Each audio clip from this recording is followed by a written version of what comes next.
Babel Latino, programa de comunicación audiovisual internacional.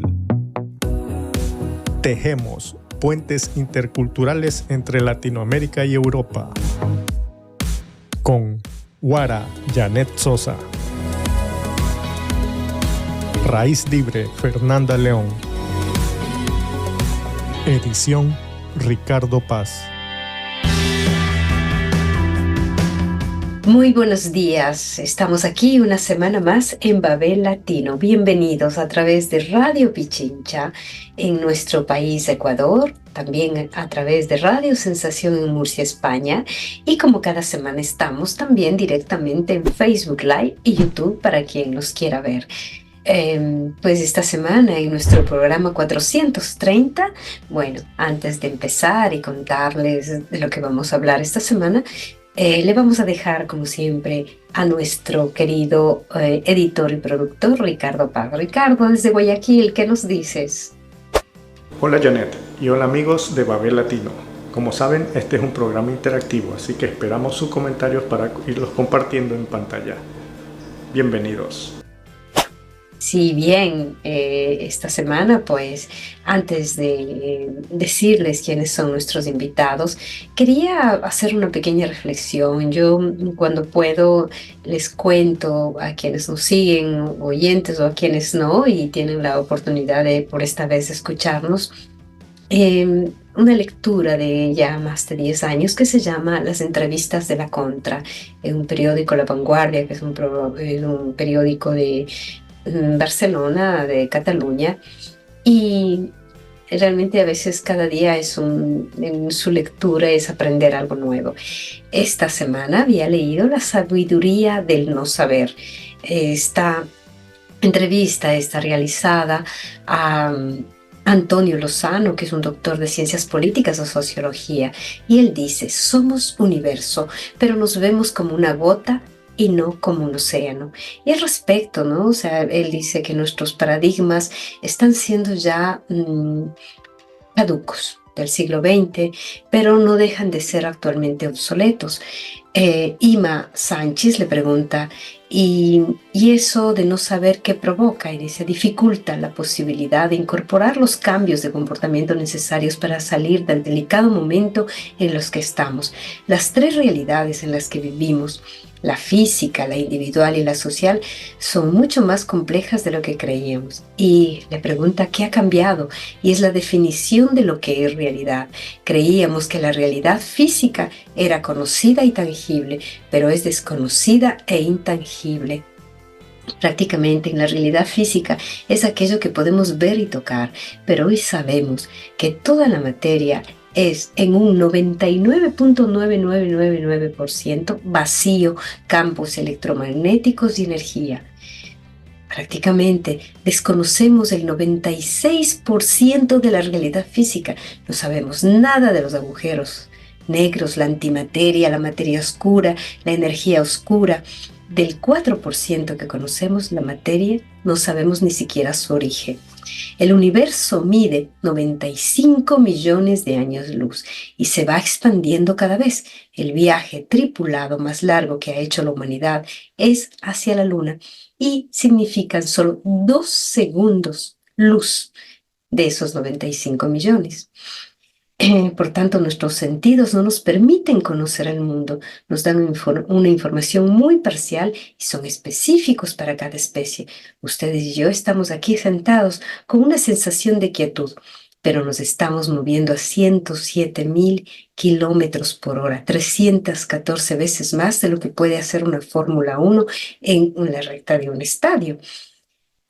Actualicemos entonces lo que podría ser una realidad social. Creíamos, y muchos siguen creyendo, que la realidad social es cierta y objetiva, pero es arbitraria y manipulable, y eso lo vemos cada día a través de los medios de comunicación.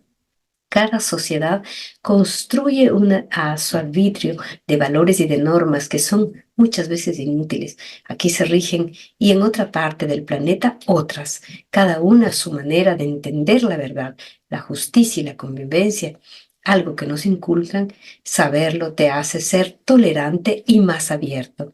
Y respecto a la realidad física, ¿qué podemos decir? Que hemos defendido muchos siglos que el ser humano es racional y consciente, pero ahora ya sabemos que somos emocionales, relacionales y no conscientes. Nuestro cerebro trabaja el 95% de su tiempo de forma inconsciente. Ni siquiera Aristóteles, ni Platón, ni Nietzsche, ni Kant tuvieron el pensamiento propio. Recolectamos pensamientos de otros y a partir de ahí lo enriquecemos.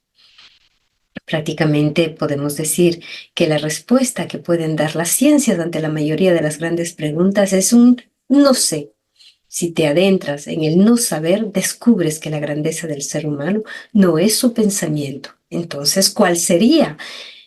Nuestro rol más desafiante es experimentar la vida en armonía. Lo demás nos sobrepasa. El problema es que sostenemos mal la incertidumbre. Queremos seguridad, verdades, cuando en ciencia todas las verdades son solo provisionales. Cuando abrazamos el no sé, tendemos a ser más tolerantes y abrimos a la empatía y al sentir, porque ya sabemos que nuestro pensar es un bucle pleno de carencias. Tal es así que les digo que en esta semana he querido dejar esta antesala, ¿no? Respecto a que somos un 99.9999% de vacío, energías y campos electromagnéticos. Prácticamente no podemos pensar solo en la individualidad. Eso es, somos universo, porque nosotros nos vemos como una gota, o sea, individualizamos, ¿no? Y en realidad somos solo parte de ese gran océano. Y si nos comportamos como una gota, obviamente generamos individualidad y no colectividad. Y eso es la antesala. He querido dejarles esta reflexión, esta entrevista tan interesante que ya lo sabemos, pero que en el fondo nada sabemos. Eh, y es el preámbulo de la conversación, del diálogo que tendremos con Dante Alarcón, un geógrafo que es peruano y estuvo aquí en Italia presentando un enfoque geográfico de los gobiernos naturales. Así que vamos a descubrir qué nos dice Dante. Y después con Jorge Serrano en descubrimientos sobre los no videntes en la ciudad de Quito. Con esto iniciamos Babe Latino 430. Contáctanos en www.babelatino.com www.babelatino.com. Como habíamos anunciado inicialmente en el programa, esta semana está con nosotros Dante Alarcón. Él es un geógrafo, estamos conectados directamente desde Lima, Perú, y tuvimos la oportunidad esta vez de vernos y conversar, digamos, online, ¿no? Para la radio, para nuestras redes de Facebook Live, YouTube. Pero él estuvo aquí en Italia, en Milán, es un geógrafo, presentó 2 exposiciones y vamos a poder detallar, si es posible, el trabajo que vino a hacer aquí en Italia y que seguro que nos va a iluminar. Bienvenido, Dante, al programa de Babel Latino 430. Buen día, Janet, y muchísimas gracias por aperturarme este espacio y poder dialogar a través de tu programa con todos los hermanos de nuestra América y con todos los hermanos que también entren en tu canal, obviamente. Gracias. Sí, esto es una conexión intercontinental, muchos migrantes latinoamericanos y no solo estamos aquí en la vieja Europa. Y con Babel Latino lo que intentamos es eso, crear estos puentes interculturales, esta geografía, podemos decir que va y viene, ¿no? Entonces, el descubrir, por otro lado, personas que que vienen y que aportan tantísimo a lo que es este mundo intercultural. Yo por lo menos lo veo así. Y también cuánto nos podemos llevar de bagaje, de aprendizaje, ¿no?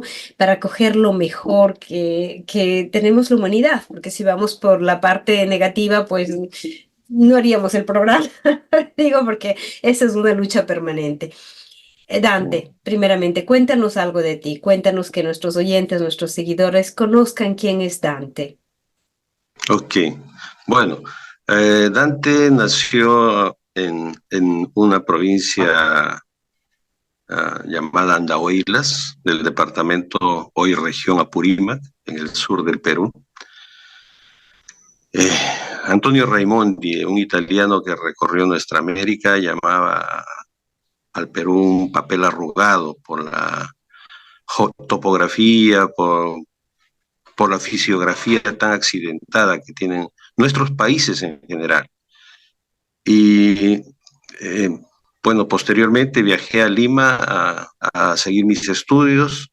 Estuve en San Marcos, estudié ingeniería geográfica y luego a trabajar. Y es durante este trabajo, ejerciendo mi carrera, donde voy descubriendo esa geografía de contrastes. Mi trabajo ha sido esencialmente de campo, principalmente, y entonces he podido por fin entender cómo realmente uno puede, a través de una experiencia directa, por fin conocer un país, porque muchas veces no conocemos nuestro país, ¿no? En el caso, vamos a decir, en el caso de mi país, uno puede nacer en un punto, cualquier lugar, una región, y luego por esa dinámica que se ha desarrollado del centralismo en el caso de mi país, vas a viajar a Lima, ¿no? Entonces solamente tienes dos visiones, dónde naciste y en la gran capital, pero no recorrer el resto del país y todo ello, ¿no? Posteriormente puedes salir del Perú, conocer Ecuador, Chile, Argentina, Bolivia, Colombia, Centroamérica, y entonces enamorarme de la patria grande. Yo soy un enamorado intenso de la patria grande. Amo Ya somos dos, ya somos dos. Yo creo que no. Y es más, yo te digo que a veces cuando aquí, ¿no? Te dicen, ¿eres peruana? Y yo digo, bueno, sería peruana como ecuatoriana. Es un poco igual, Tal porque cual. nosotros éramos el gran Tahuantinsuyo y somos de las mismas raíces. Después las divisiones, pero esa patria grande yo le veo tan bonita y eso uno lo valora cuando vive lejos. Lejos ya no solo de mi país o de tu país, lejos de nuestra grande América Latina, porque nosotros, sucede especialmente en ciudades pequeñas como la que vivo, que cuando ves un latinoamericano, sea de Brasil, sea de Chile, sea de cualquier, de República Dominicana, te sientes identificado, te sientes como si fuera realmente una hermana, una hermana. Parece exagerado, pero yo lo siento así. Después tal vez solo te saludas y no lo vuelves a ver, pero cuando hay la oportunidad de crear lazos, pues realmente nosotros nos identificamos tanto con esa maravillosa Latinoamérica, esa patria grande que sigue siendo un sueño. Pero síguenos contando, eres tú el... Sí, sí. Bien, bueno, me siento lo mismo, ¿no? Y reitero, nos inventaron hace poco tiempo como país, hace muy poco tiempo. En realidad, como tú dices, compartimos el Tahuantinsuyo, que fue mucho más allá, porque hay a la dama de Ambato, que encontraron en el Nevado de Ambato, que es una joven princesa, una ñusta. eh, Genéticamente detectaron que inclusive tenía componentes de los Cuna de Panamá. En los viajes de Colón encontraron un barco, una balsa incaica que estaba por Maracaibo. Entonces, hace muy poco tiempo han salido los resultados de 17 cuerpos que encontraron en Machu Picchu y que casi todos ellos provenían de lugares lejanos, no del entorno, ¿no? Pero mira cómo es la interpretación, que dicen que eran esclavos. Para comenzar, inventan ya una categoría social sin tener evidencias. Y entonces a mí me sorprende que nosotros no escarbemos más en nuestra historia común, porque yo creo que conseguir esclavos sería pues del entorno geográfico. Pero si uno está de Colombia, otro es del Ecuador, ahora Ecuador, del Brasil, de Paraguay, de Chile. Para mí, Machu Picchu era un foro amáutico, era un lugar de sabios, no era un palacio, no había esa concepción de palacio desde mi punto de vista.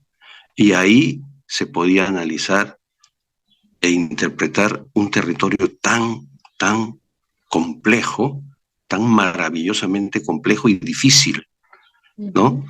Y entonces, particularmente, como tú decías hace un rato, por mí, para comenzar a abrazar a todos los hermanos del mundo, porque todos somos hermanos, todos somos solamente una especie que nos han dividido bajo diversos criterios.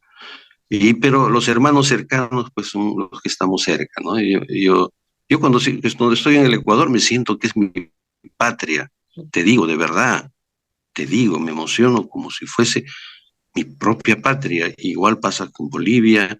En algún momento hubo una influencia en la educación sobre la guerra que tuvimos con Chile y se generaba una animadversión, digamos, que en realidad no tiene sentido entre los pueblos. No. Y yo a los chilenos como hermanos, a los También tuvimos argentinos como... Ecuador-Perú, ¿ah? Se Y acabó en Ecuador, Perú, ¿no? 1994, si no me equivoco, pero teníamos ahí el famoso Sí, protocolo, o sea, sí. siempre el intento de dividirnos, el intento de territorializarnos. Y eso me parece increíble, o sea, como geógrafo, iba a decirlo en italiano, geógrafo, el trabajo que tú haces concretamente, cómo. Es muy bonito el escucharte decir, uno sale de Lima, sale de su pueblo, pero no terminas de conocer, y eso es verdad, eso es verdad. Tenemos tantas regiones en el mismo Ecuador, en la misma Perú, porque es una misma región, la Amazonía, pero no logramos realmente... em, a más de visitar turísticamente, quién sabe, pero no valoramos, no conocemos. En eso tienes razón. Y con tu trabajo, ¿qué nos puedes decir para lograr conocer mejor? Bueno, la geografía clásica se basaba pues en tres áreas, ¿no? La geografía física, que es el entorno ambiental geográfico, la geografía humana, que son todos los grupos étnicos y el desarrollo de sus culturas que interpretan justamente esa geografía física, y la relación entre ambos, la geografía económica, y me gusta verlo desde un punto de vista clásico. Ahora, obviamente, los conceptos geográficos han ido desarrollándose a través de las imágenes satelitales, de la informática, y se habla de una geografía sistémica. Pero yo sigo viendo la geografía como esos viejos libros, esas viejas crónicas antiguas. Y entonces, y también lo segmento de esa manera en mi pensamiento, ¿no? Primero veo la parte física, me aboco a la parte física, y posteriormente a la parte humana, y trato de entender realmente la vivencia de sus pueblos en ese entorno geográfico. Y es aquí donde va surgiendo el concepto que es, no lo invento yo, por si acaso. Es un concepto muy antiguo, muchos especialistas lo han tratado, sobre los gobiernos naturales. Eh, y son esos gobiernos que increíblemente comienzan a volver a tener cierta vigencia, o vigencia tal vez, para salir de este embrollo donde hemos caído. ¿Cómo Es un se podría definir? embrollo, O sea, los justamente sé gobiernos que tú naturales. viniste a Italia, ¿no? A hacer exposiciones y el enfoque geográfico de los gobiernos naturales en el Perú prehistórico. ¿Cómo podrías, una pequeña síntesis de lo que presentaste aquí? Porque yo estoy alucinando en colores, se puede decir, por mi desconocimiento de un gobierno natural y digo, ¿qué es un gobierno natural? Claro, claro. Es un Cuéntanos, por gobierno favor. lógicamente, ¿no? Mira, cuando utilizo el concepto Perú, créeme que es prácticamente el marco oficial, ¿no? Porque yo soy peruano, porque mi DNI es de Perú, obviamente. Y te juro que Claro. cuando yo estoy en el Ecuador me siento ecuatoriano, como te decía. Entonces hablamos del Perú porque esa es la parte donde yo desarrollo este concepto, esta hipótesis con pruebas fehacientes de su existencia.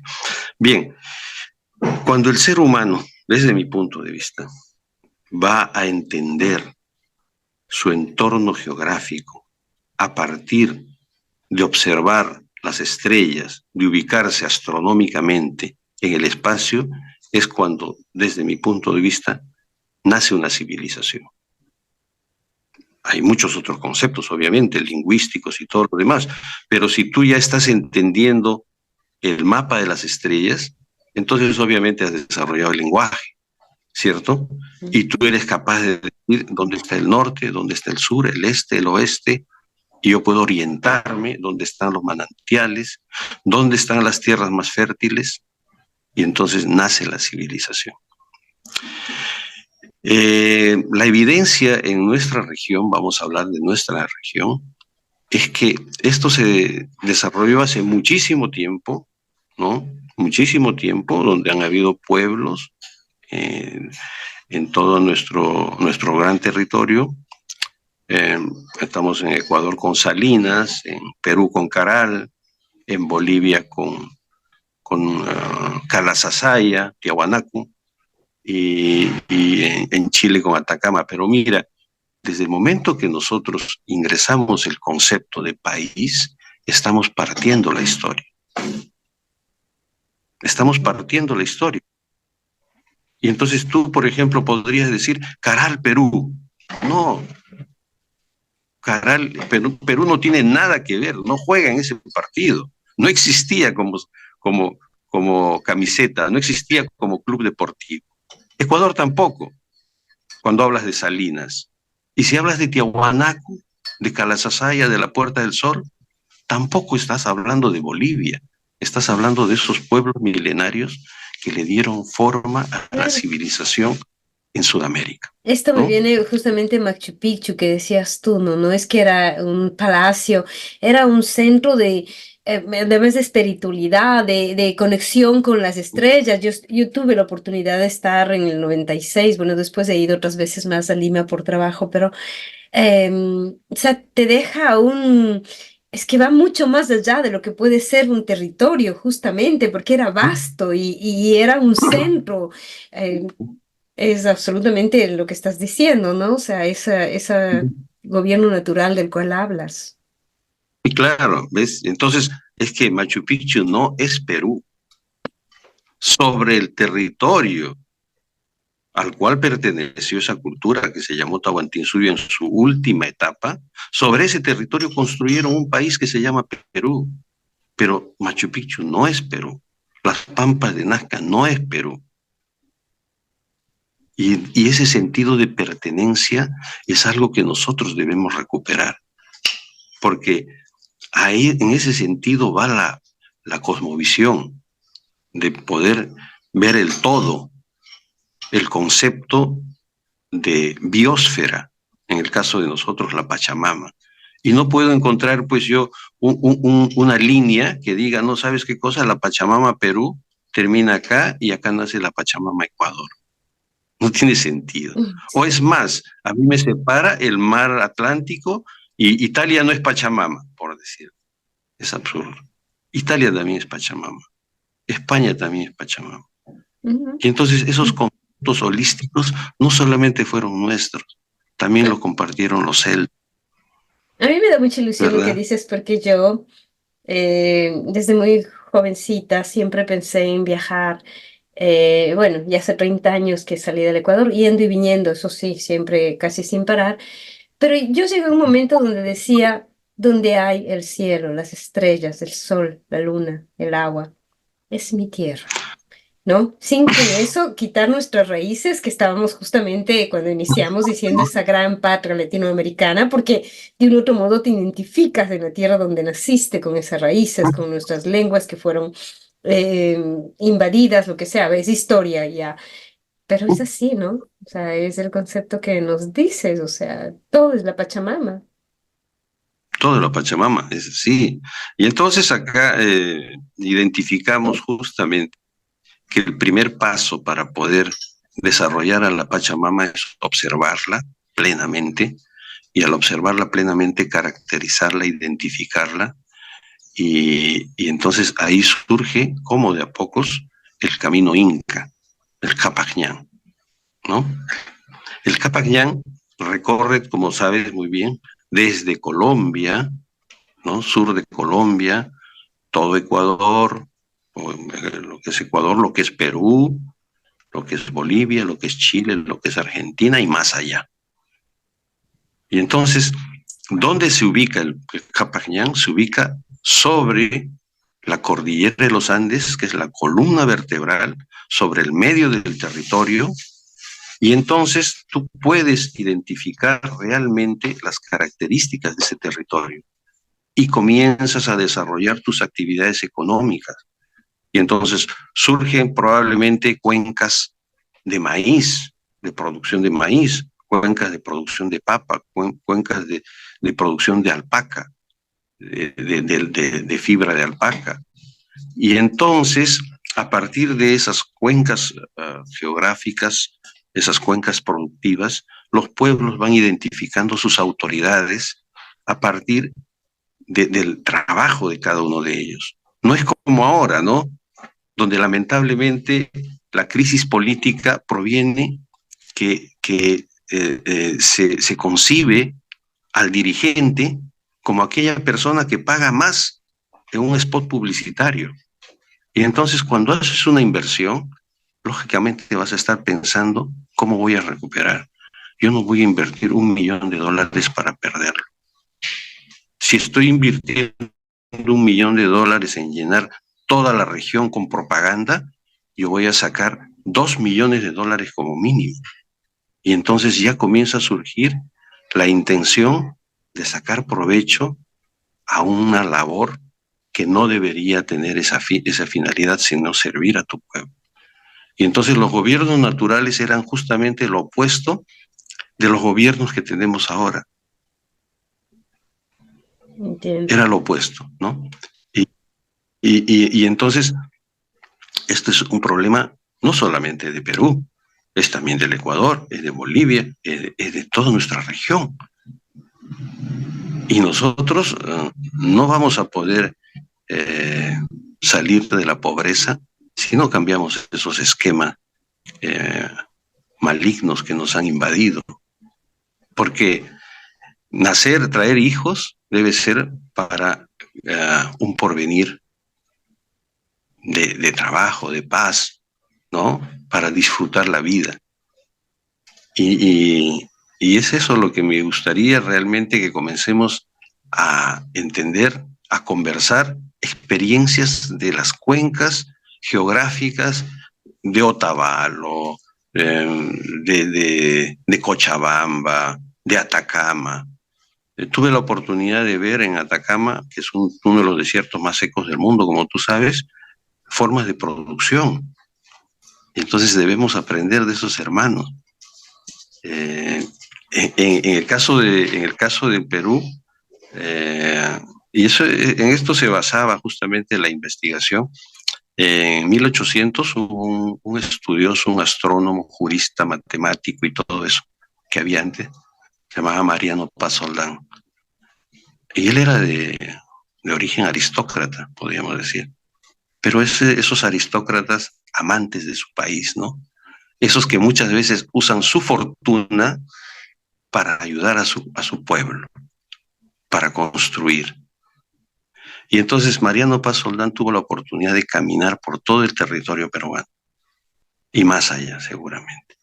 Y en sus cuadernos de notas identificar una característica que le llamó la atención, que cada nombre, cada toponimio que estaba en quechua, estaba en puquina, estaba en aymara, etcétera, etcétera, correspondía a la vez a una característica geográfica ambiental del territorio.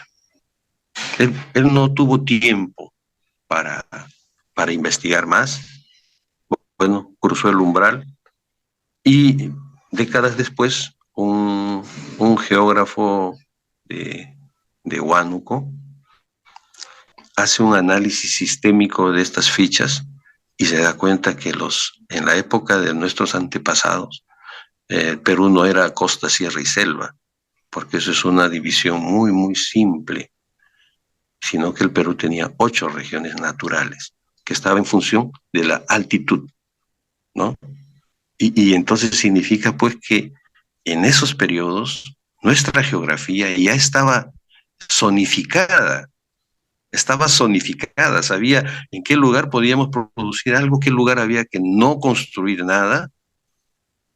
Y entonces viene el periodo de la conquista y retrocedemos de haber segmentado el territorio en 8 regiones naturales. Obviamente esas 8 regiones eran igual para Colombia, Ecuador, Chile, Argentina, Bolivia.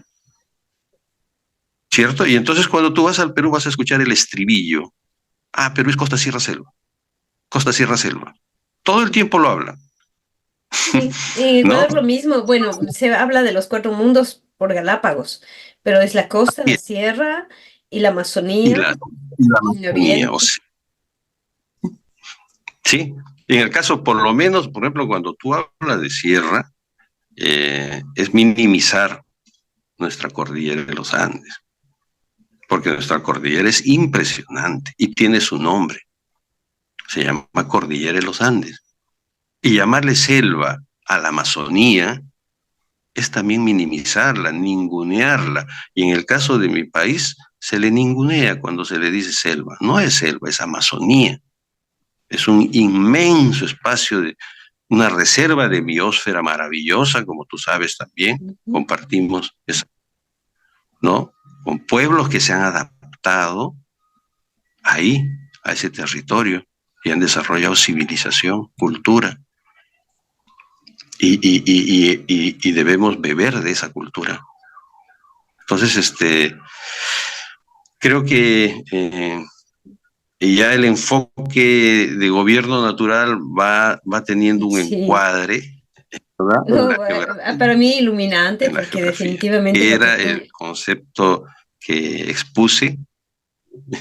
Me Sí, encantaría, por ejemplo, que en algún momento tú puedas venir con una guita simplemente, o me gustaría ir también allá a, a nuestro Ecuador y tú que vengas a nuestro Perú y hacer un pequeño recorrido de un día,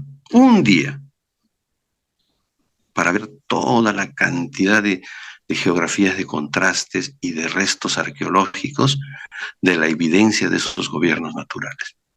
la verdad que encantada de escucharte, encantada de aprender y me imagino que también que nos escuchen o nos vean es un nuevo concepto, digamos, pese a que es tan antiguo, pero te das cuenta que tenemos que como volver a recomenzar de cosas que ya nuestros pueblos lo sabían, pero que nosotros con todo el tema de conquistas y como dices tú, la parte donde deberíamos nacer y vivir en función de un equilibrio con la naturaleza, pues el tema de los poderes económicos, financieros, em, hacen que la división geográfica sea en función de otros intereses, ¿no? De otros intereses absolutamente ajenos a la esencia humana y a la esencia de la naturaleza. Entonces, en ese sentido, no tengo otra cosa que decir que te agradezco muchísimo y que sea la primera oportunidad para muchas, ya sea ir, venir. Pero me gustaría también como lo decíamos antes, tú estuviste aquí hace menos de un mes en Italia y fue a través de un contacto que te conocí, que me dieron que podía aportar y que dije, no quisiera que faltes. ¿Cómo fue la invitación? ¿Cómo te fue en Milán? ¿Cómo fue la presentación de este enfoque, de esta muestra, digamos, de esta Tahuantinsuyo prehistórico con los gobiernos naturales? Sí, sí, ese es el mejor. Voy a corregir el título en realidad para poder aglutinar realmente a todos nuestros países hermanos.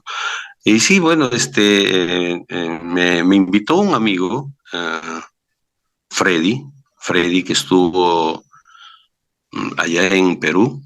Eh, Era un encargo muy simple con el cual por el cual nosotros nos conocimos, pero se dio la oportunidad que estando en Lima, yo además soy asesor técnico de los cafetaleros del Perú, de la Selva Central. Y entonces cuando me encontré con Freddy, justamente bajaban los cafetaleros. Así que él nos acompañó en la gestión, ¿no? Fue un cafetalero más y se fue a Italia. Sencillamente se fue a Italia. Y entonces al mes siguiente me hace llegar una invitación y me dice, me gustaría que exponga lo que hemos estado hablando acá en Italia. Y yo sencillamente no lo podía creer. Y digo, no, no es una broma. No, me dice, no es una broma, yo no bromeo. Más bien la pregunta es, ¿qué hago, no? ¿Puedes exponer acá en Italia? Entonces le dije que sí. Él concertó las exposiciones, así que finalmente crucé el charco. No lo había cruzado antes. Mm. Hice las exposiciones en Milán y en Perugia y a través de ello conocí a Américo, que es músico, Así y es a parte de Polo. Babel Latino, sí, Sí, colaboramos en todos los proyectos eh, interculturales, musicales, ellos son, digamos, magnífico, nuestra, magnífico, sí. Eh, maravilloso. Y ellos, como tú sabes, practican en un local que creo que pertenece a la comuna. La próxima semana les tendremos aquí a este grupo de jóvenes que están practicando el SICUS. Es un, ya te digo, un proyecto que nos une hace ya 8 años y que estamos siempre regenerándonos, inventándonos, a veces conflictuándonos porque es parte del ser humano, ¿no? Hacemos AINI en Campillos, Málaga, y ojalá algún momento podamos, si no presencialmente, porque sería por lo menos de ver si este enfoque podamos tener contigo una conferencia, si sea online. Sería maravilloso si es presencial, esto se hace en septiembre, pero me quedo con esta tarea, digamos, con esta inquietud de poder promover también en estos encuentros que hacemos nosotros este análisis, este enfoque geográfico de los gobiernos naturales. Muy, muy, muy interesante. Yo te agradezco un montón, Dante, por lo que nos estás aportando en Babel Latino y a través de Babel Latino a quienes entramos a los hogares, a las familias, para ir tomando conciencia, así sea, digo yo, de uno a uno, así sea de uno a uno, pero Sí, sí, sí, sí. Y el siku es el lenguaje del Ainu, definitivamente. Y yo estoy seguro que América sería totalmente diferente si practicásemos el siku en familia, que no cuesta nada, en comunidad.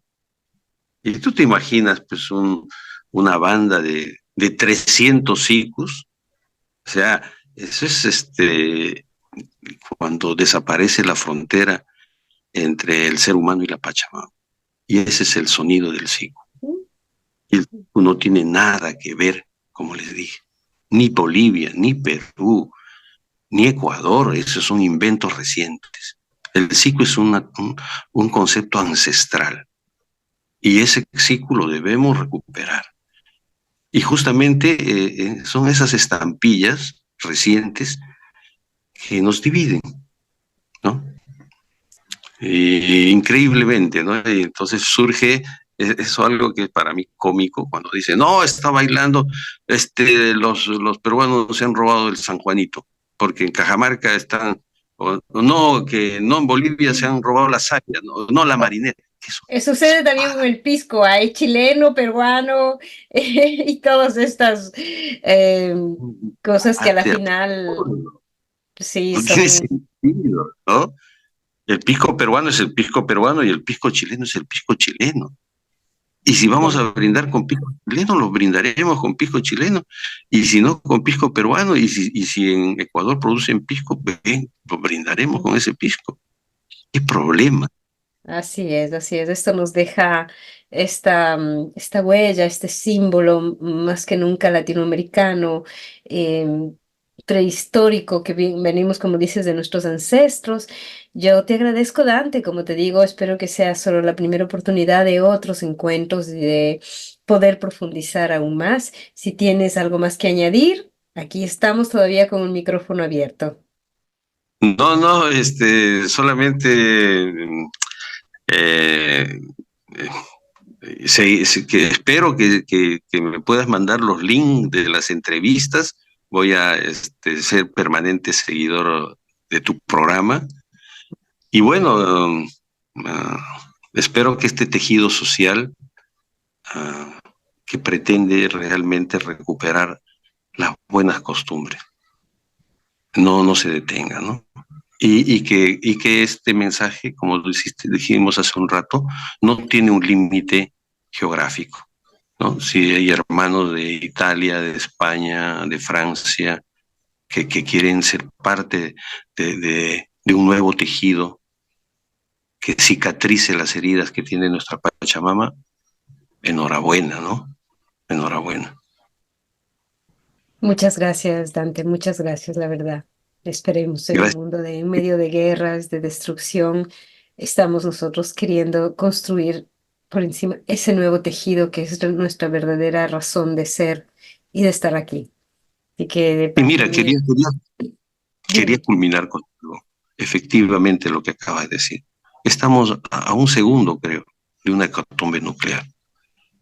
No va a haber ganadores, no va a haber ganadores, porque se va a destruir la conciencia humana. No, Y eso no. surge justamente de haber crecido en sociedades donde a través de mitologías se cree, se nos hace creer que existen superhombres, superhumanos, que tienen facultades para decidir sobre la vida de otras personas.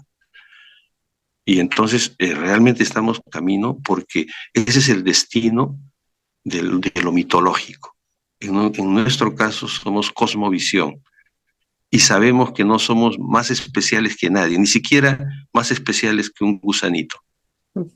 Todos No, cumplimos una función, todos así. cumplimos una función. Así es, todos Entonces, somos parte de ese océano, de esas estrellas, todos somos partes. Y eso no es un decir ni es publicidad, es la verdad. Si lográramos realmente llegar a lo que, el por qué estamos aquí, solo falta a veces cada mañana ver, levantarnos y ver la naturaleza en torno, ¿no?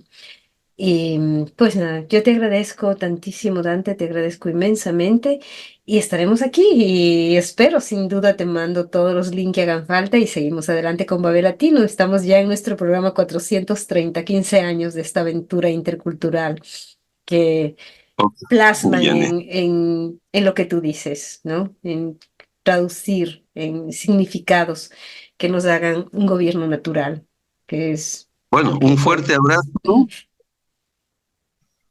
fuerte abrazo y un Tupananchiscama. En quechua significa hasta que nos volvamos a ver. muy pronto espero. Gracias. Contáctanos en www.babelatino.com www.babelatino.com. Y estamos aquí en Babel Latino 430, Radio Pichincha, Radio Sensación en Murcia y nuestras redes de Facebook y YouTube. Pues la semana anterior saltamos con Jorge, y lo cual le pido disculpas aquí públicamente porque tuvimos el tema del Museo de la Memoria y una invitada desde Milán, una joven Verónica Vaca, que nos hablaba de la danza intercultural que desde muy niña llegó a Milán. En fin, por esa razón, querido Jorge, saltamos, pero esta vez ya estamos aquí para descubrimientos. Así que Jorge, es tu espacio, cuéntanos qué vamos a tener el día de hoy. Buenos días, Janet, ¿cómo estamos? ¿Qué tal? Un saludo cordial, cariñoso para toda la audiencia de Babel Latino, de Radio Pichincha y de Radio Sensación y a todos aquellos amigos, amigas, compatriotas de la patria grande latinoamericana que se encuentran en otros territorios por estos tiempos. Abrazo muy cálido para ustedes y qué gusto podernos comunicar. En esta semana vamos a abordar un tema difícil en la ciudad de Quito, yo diría en cualquier ciudad de nuestra órbita, la vida de las personas con discapacidad visual. tuve la oportunidad, la suerte de entrar en contacto con organizaciones, con sectores organizados de las personas no videntes en razón de una invitación que me hiciera uno de los dirigentes vidente, dirigentes de estas organizaciones para que apoye sus actividades. A partir de eso he logrado pues llegar a otras organizaciones que también tienen actividades y que llevan adelante esta suerte de apoyo por una parte y por otra parte de desarrollo de la vida para las personas que no cuentan con la capacidad visual. Muchas historias se encuentran, Janet, muchas historias realmente muy difíciles de personas que perdieron la vista, es decir, personas que antes veían y que luego dejaron de hacerlo, y los dramas psicológicos que atraviesan. Hay un testimonio de una persona que lo dice con bastante dolor. Ese fue un momento, dice él, ese fue un momento a través del cual se reconocieron cuáles eran las amistades, cuáles eran los amigos, los familiares que estaban ahí para esos momentos difíciles. Los profesionales voluntarios de estas áreas nos cuentan también que una de las primeras reacciones es la depresión, obviamente, pero que inclusive llegan a existir ánimos suicidas, ¿no? O sea, es realmente una situación muy difícil. Pero por el otro lado de la medalla, también contamos y fundamentalmente lo que hacemos es contar la reacción de estas personas cuando ya logran superar la depresión inicial y la oferta que existe de parte de las organizaciones de personas no videntes con relación a prácticas de teatro, con relación a música, al arte en general, y bueno, también el dominio, el aprendizaje del lenguaje braille, que es algo sumamente importante como para que puedan leer y escribir, ¿no? Este recorrido lo vamos a hacer en esta semana y quedará pendiente para la siguiente semana el que nosotros podamos ver lo que fue la competencia ciclística tándem que lo organizó Ciego Cleta. Y esta competencia es impresionante, es muy interesante porque se trata de bicicletas que tienen doble asiento. Esas son exactamente las que las llaman como tándem. En la parte de adelante, en el asiento delantero, va una persona vidente que hace de guía y en la parte de atrás va la persona no vidente. El asunto está en que la persona vidente le va narrando, le va describiendo cómo es el paisaje por el cual están pasando ellos. Y eso hace que la persona no vidente tenga una calidad, un disfrute de la actividad, haciendo imágenes de la explicación que le da la persona guía. Y luego, por las calles de Quito, por la avenida Colón, la avenida América, llegaron hasta el estadio universitario y en su anillo atlético realizaron la competencia tándem. Eso será para la próxima semana. Claro, eso será para la próxima. Yo te agradezco, Jorge, de verdad, una temática de mucha sensibilidad, considerando que hay estas dos caras, ¿no? Por un lado, lo duro que es afrontar una vida sin poder ver, pero al mismo tiempo la fuerza de voluntad que tienen para salir adelante y para afrontar la vida ya siendo vidente es difícil, no se diga al no lograr ver, ¿no? Y sin embargo nos demuestran, nos dan un ejemplo de coraje, de fuerza y más aún los deportes de la bicicleta en dos, que sin duda lo esperamos, pero lo presentaremos la próxima semana. Así que Jorge, vamos directamente. Dime.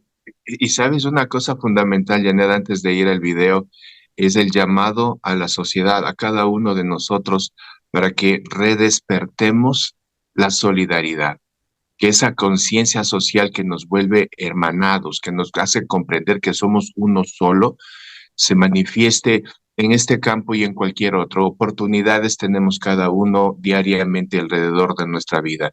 Que dejemos el individualismo que nos ha tratado de imponer la sociedad occidental y que recuperemos nuestro sentido comunitario. Y ahora sí vamos al video. Pues aquí estamos, en Babel Latino. Hola amigos, empezamos este día esta entrega del reportaje sobre un tema tan sensible para Quito, la vida de las personas con discapacidad visual. Esperamos que motive al diálogo y que interactúen con sus puntos de vista. Esta es la ¿Cómo se abre? Se escribe de derecha a izquierda y se da la vuelta al papel para leer como ustedes. Aquí está otra. Con este hacemos los huecos. Otro tipo. Martín Íñiguez.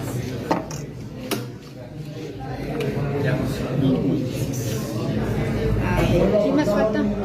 Solamente.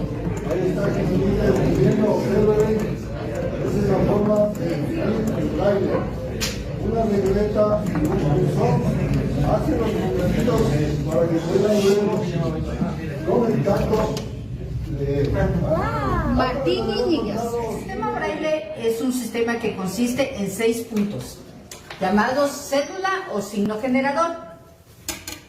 Para escribir en este sistema se necesitan 2 herramientas principales: el punzón con el que trozamos el papel y la tablilla que se llama regleta, que puede ser de 6 líneas, de 9 líneas o de 4 como tenemos aquí. El sistema consiste en 3 puntos verticales y 2 horizontales. Con el sistema braille, con esta célula podemos hacer 64 combinaciones. Cuando Louis Braille lo inventó en el siglo XIX, más o menos en el año 1826, él tenía 16 años. Un código que había como para mandar mensajes secretos en los ejércitos. Es obvio que en francés fue después la W y la ñ, porque son letras que no tiene el francés en su abecedario. La A es un punto, ¿ya? La B son 2 puntos verticales, la C 2 horizontales. Y la E, por ejemplo, es al revés de la I. La E va así y la I va así. Jorge Serrano.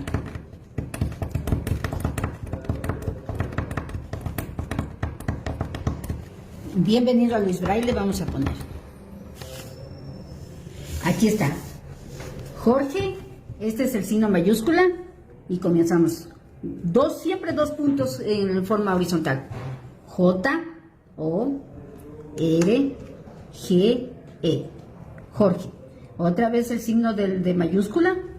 La S, la E, la R, la R, la A, la N y la O. Siempre 2. Esto es el sistema braille más o menos en su generalidad. Es una destreza que tarda por lo menos unas 40 horas cuando una persona ha perdido la visión. ¿Ya? Este es el punto 1, 2, 3. Y este es el 4, 5, 6. Esto es para pasar de línea. No, es para retroceder y este es para pasar de línea. Nada más necesitamos.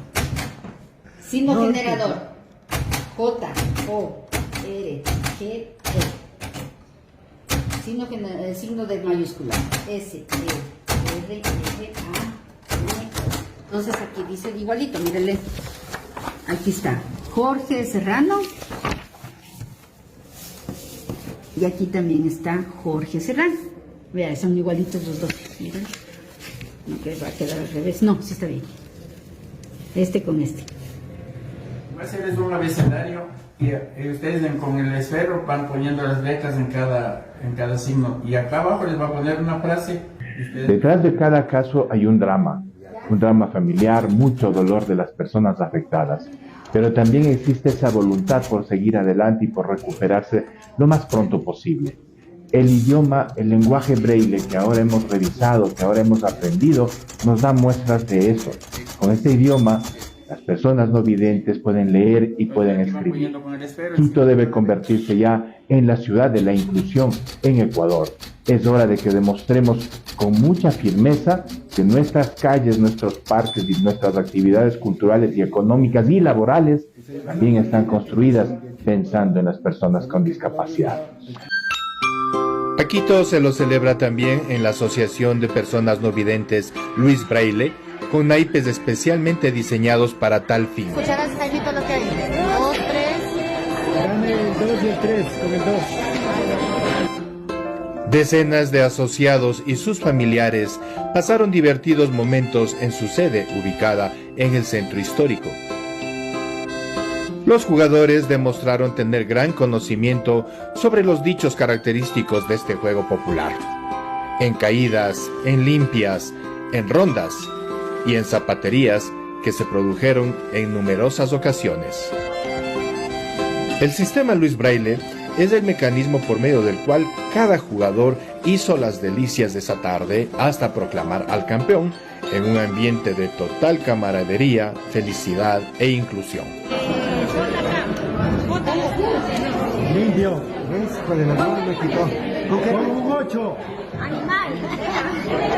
El error me quitó. Invitamos a quiteños y quiteñas a mantenerse atentos al anuncio de las actividades que el próximo año impulsaremos la Asociación Luis Braille, Ciego Cleta y Descubrimientos.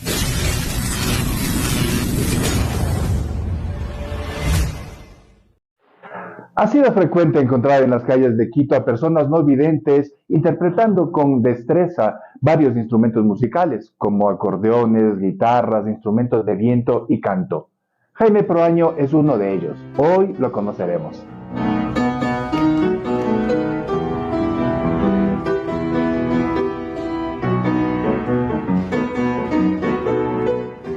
Cuando yo interpreto el piano o cualquier instrumento musical, yo me involucro con la música, la vivo, la siento como parte de mí. La música es como un lenguaje, más bien dicho, es un lenguaje del alma. Música.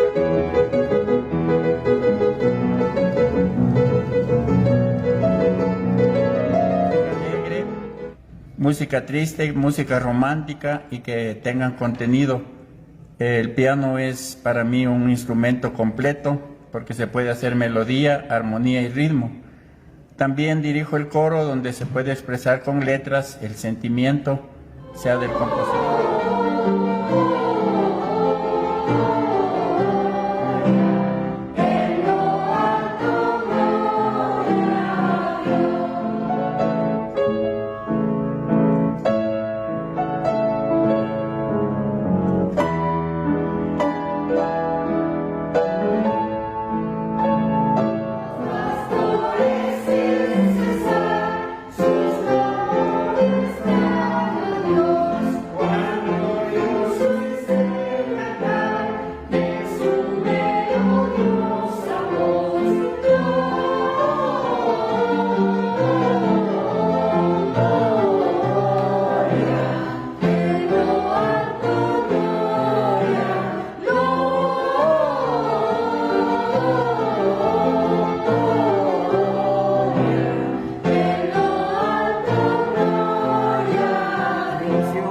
Inspirada en mi hija mayor que se llama Adriana, tiene 25 años y me inspiró su forma de ser desde tierna, desde los primeros meses, era una niña inquieta.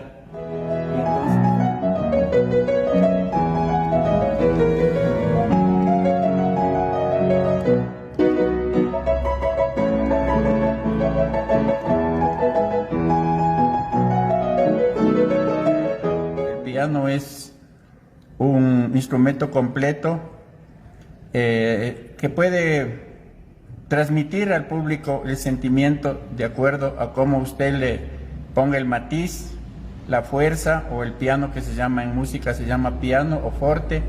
Eso es lo que compone la música y lo que transmite el sentimiento al oyente.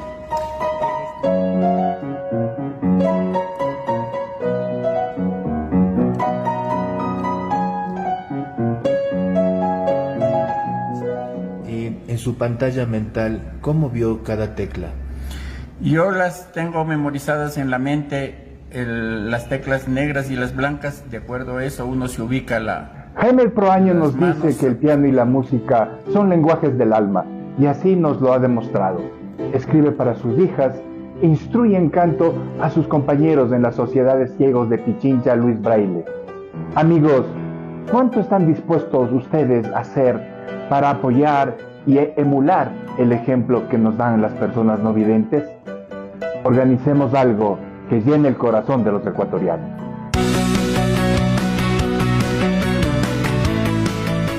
Nos despedimos una semana más en Babe Latino. Quédense con nosotros aquí en Radio Pichincha, que viene después La Pizarra, en Radio Sensación en Murcia también, y Pues la próxima semana estaremos aquí, si es posible, a la misma hora y a través de nuestros canales regulares, que son Facebook Live y YouTube, agradeciéndole siempre inmensamente a Radio Pichincha y a Radio Sensación por retransmitir nuestro programa. Hasta la próxima, Janet Patricia Sosa y el equipo de Babel Latino. Babel Latino, programa de comunicación audiovisual internacional. Tejemos puentes interculturales entre Latinoamérica y Europa. Con Guara Janet Sosa. Raíz Libre Fernanda León. Edición Ricardo Paz.